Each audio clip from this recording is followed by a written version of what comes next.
उन्हाळ्यामध्ये आमच्या घरी काजूची भाजी केली जाते. ओल्या काजूची आणि सुक्या काजूची भाजी केली जाते. आज मी काजू मसाला करणार आहे. त्यासाठी येथे मी 1 तास अगोदर थोडेसे काजू पाण्यात भिजत ठेवले होते.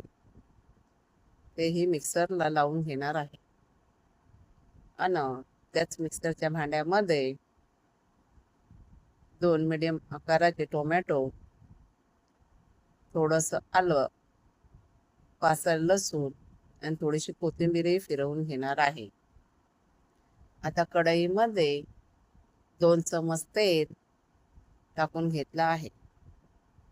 तेल गरम झालं की त्यामध्ये थोडेसे काजू टाकून घेणार आहे. काजूचा रंग बदलेपर्यंत काजू परतून घेऊया.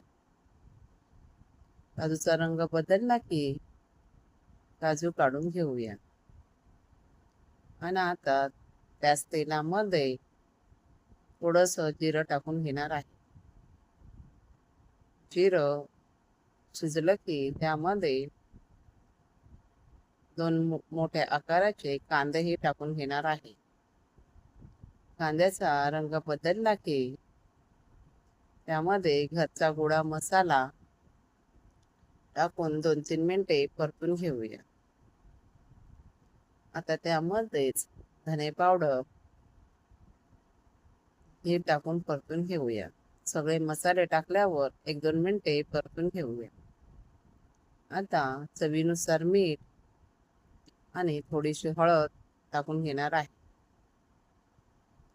हे सगळे मसाले टाकून 2-3 मिनिटे परतून झालं की आपण तयार केलेली टोमॅटोची ग्रेव्ही देखील टाकून घेऊया. ही ग्रेव्ही थोडा वेळ परतून झाली की आपण थोडंसं पाणी टाकून घेऊया. पाणी टाकल्यानं ग्रेव्ही अजिबात लागत नाही.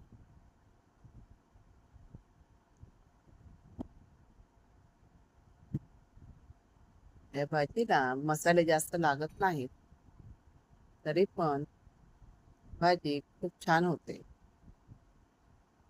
नक्की करून बघा. भाजीला रंग देखील छान आला आहे.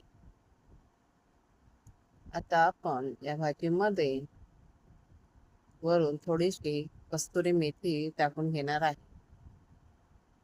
कस्तुरी मेथीमुळे भाजीची चव आणखीनच वाढली जाते.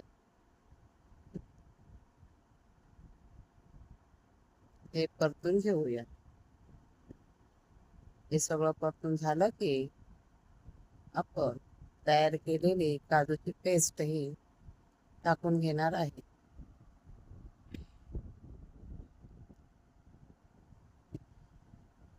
काजूची पेस्ट टाकून झाली की ती 1-2 मिनिटे परतून घेऊया. आणि तळून ठेवलेले काजू टाकून घेऊया. त्या भाजीला शिजायला अजिबात वेळ लागत नाही. आता थोडंसं पाणी टाकून भाजीची 2-3 मिनिटे वाफ काढून घेऊया. 2 मिनिटे झाकण लावून वाफ काढून झाले की भाजी तयार झाले. आपला भाजी तयार. रेसिपी आवडल्यास लाईक करा, शेअर करा आणि सबस्क्राईब करा. थँक्यू. भेटूया पुढच्या रेसिपीमध्ये.